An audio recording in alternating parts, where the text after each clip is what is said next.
Good afternoon, students. Welcome to ABN and PRR College online classes. This session is for first BSc Biochemistry students. So this is for second semester andi. So second semester introduction class andi. So ee roju nenu syllabus cheptanu meeku. So you should note it down. So coming to the session, మీ paper title వచ్చి analytical techniques అండి. So title paper title వచ్చి second semester biochemistry paper title వచ్చి analytical techniques. So as usual ఇందులో కూడా మీకు 5 units ఉంటాయి.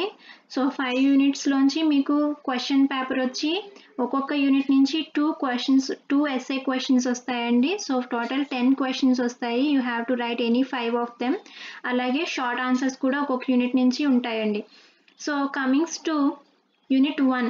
So unit 1లో మీకున్న టాపిక్స్ ఏంటి అంటే biophysical concepts and cell disruption methods అండి.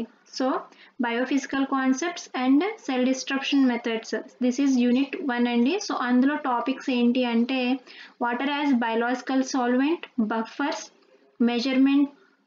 Measurement of pH, electrodes, biological relevance of pH, pKa value, electrical conductivity, analysis of drinking water and pond water. So drinking water ni pond water ni ela analysis చేస్తారు. So total dissolved salts దాన్ని TDS అంటారు. And BOD, COD. Next వచ్చి soil analysis. So సాయిల్ని ఎలా analysis చేస్తాం, దాని యొక్క structure, organic matter and elements. So soil అనాలిసిస్లో మనం ఏం చూస్తాము అంటే స్ట్రక్చర్ ఏంటి, సాయిల్ యొక్క స్ట్రక్చర్ ఏంటి, అందులో ఉండే ఆర్గానిక్ మ్యాటర్స్ ఏంటి అండ్ ఎలిమెంట్స్ ఏంటి అన్నది చూస్తాము. And finally methods of tissue homogenization. So tissue హోమోజనైజేషన్లో యూజ్ చేసే మెథడ్స్ ఏంటి, సో వచ్చి అందులోని water Elvehjem, mechanical blender, sonicator and enzymatic. So ఈ 4 టైప్స్ కూడా టిష్యూ హోమోజనైజేషన్ మెథడ్స్ అండి. So this is about first unit. So first unit name వచ్చి biophysical concepts and cell disruption methods. So these are the different topics in first unit అండి. So next unit second unit అండి. So second unit నుంచి మొత్తం అన్ని techniques ఉంటాయి. So second unit వచ్చి microscope and centrifugation. ఇందులో 2 techniques ఇచ్చాడండి, 2 types of techniques ఉన్నాయి. సో ఒకటి మైక్రోస్కోప్, ఇంకొకటి సెంట్రిఫికేషన్. సో మైక్రోస్కోప్లో మనం ఏం చూస్తాము అంటే basic principle of light microscope, basic principle of different microscopes అండి. So different types of microscopes ఉంటాయి కదా, వాటి యొక్క బేసిక్ ప్రిన్సిపల్స్. ఆ టైప్స్ ఏంటి అంటే ఒకటి light microscope, next face contrast, electron microscope and fluorescent microscope and their applications. So ఈ different types of microscopes వాటి యొక్క ప్రిన్సిపల్స్ అండ్ వాటి యొక్క అప్లికేషన్స్ అన్నవి చూస్తామండి. నెక్స్ట్ వచ్చి సెంట్రిఫికేషన్ టెక్నిక్స్. సో నెక్స్ట్ వచ్చి మైక్రోస్కోప్ తర్వాత సెంట్రిఫికేషన్ టెక్నిక్స్ అండి. సెంట్రిఫికేషన్ టెక్నిక్స్ వాటి యొక్క ప్రిన్సిపల్స్ అండ్ అప్లికేషన్స్, ఓకేనా.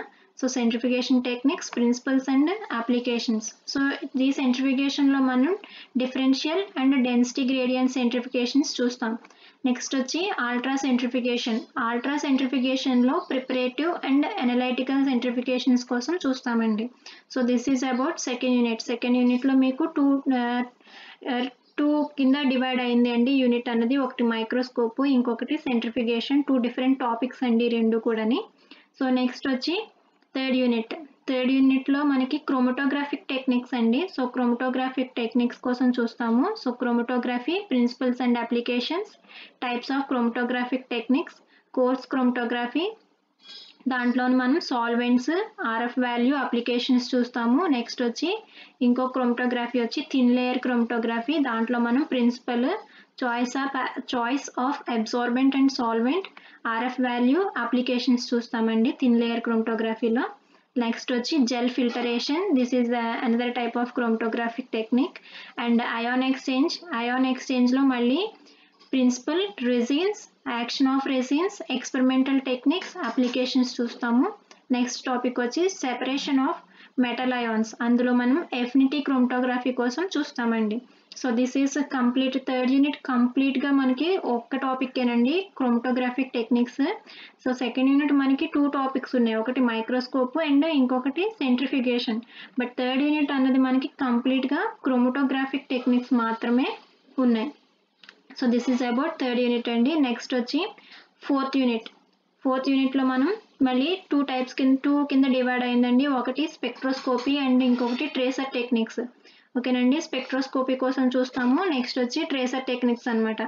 సో స్పెక్ట్రోస్కోపీలో మనం వేటి కోసం చూస్తాము అంటే electromagnetic radiations, Beer Lambert's law, so colorimetry and spectrometry, spectrofluorimeter and flame photometer. So ఇవన్నీ కూడా మనకి స్పెక్ట్రోస్కోపీ టాపిక్స్లోకి వస్తాయండి. సో నెక్స్ట్ వచ్చి ట్రేసర్ టెక్నిక్స్లో మనం ఏం చదువుతామంటే radio isotopes, units of radio activity, half life, beta and gamma emitters, use of radio active isotopes in biology and ELISA. So ఇవి మనకి ట్రేసర్ టెక్నిక్స్లోకి వస్తాయండి. సో ఫోర్త్ యూనిట్ కూడా 2 కింద డివైడ్ అయ్యింది. ఒకటి ఏంటి స్పెక్ట్రోస్కోపీ అండ్ ఇంకొకటి ట్రేసర్ టెక్నిక్స్.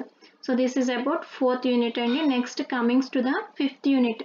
సో ఫిఫ్త్ యూనిట్లో మనకి ఎలక్ట్రోఫోర్సెస్ అండి. ఇది కంప్లీట్ ఒకటే టాపిక్, ఎలక్ట్రోఫోర్సెస్ టాపిక్ అనమాట. సో ఎలక్ట్రోఫోర్సెస్లో మనం ఏం చూస్తాము అంటే principles and applications of course.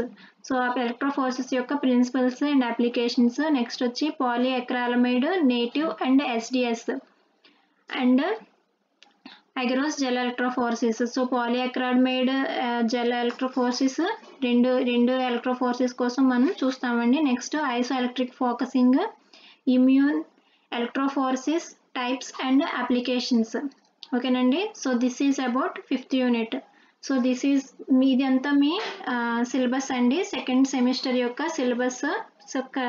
So మీకు పేపర్ నేమ్ వచ్చి, పేపర్ టైటిల్ వచ్చి అనలైటికల్ టెక్నిక్స్. సో ఇందులో మనం డిఫరెంట్ టైప్స్ ఆఫ్ టెక్నిక్స్ ఉంటాయి. సో టోటల్ 5 యూనిట్స్ నుంచి కూడా మీరు 5 యూనిట్స్ చదవాలి. అండ్ 5 యూనిట్స్ నుంచి కూడా మనకి 10 ఎస్ఐస్ వస్తాయి, 8 షార్ట్స్ వస్తాయి. సో 10 ఎస్ఐస్లో ఎనీ 5 రాస్తారు, అలాగే 8 షార్ట్స్లో కూడా ఎనీ 5 షార్ట్స్ రాస్తారండి. So this is about your second semester syllabus అండి. So thank you.